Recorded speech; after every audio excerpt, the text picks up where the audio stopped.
Rescue 1122 lodhra की कारकर्दगी का जायजा लेने के लिए इजलास मुनक्किद हुआ। इजलास की सदारत district emergency officer doctor Majid Ahmad ने की। आइए मजीद जानते हैं कासिम अब्बास की इस रिपोर्ट। रेस्क्यू 1122 स्टेशन लोधरा में रेस्क्यू 1122 की कारकर्दगी का जायजा लेने के लिए इजलास मुनक्किद हुआ।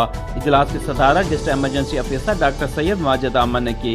इजलास में rescue and safety officer Aamir Rashid, control room incharge Mukesh Khan, station coordinator Chaudhry Imran, media coordinator Safdar Malik समेत देगर रेस्क्यू ऑफिसर्स और शिफ्ट इंचार्ज ने शिरकत की। District emergency officer doctor Syed Majid Ahmad ने रेस्क्यू 1122 की कारकर्दगी का तफसीली जायजा लिया।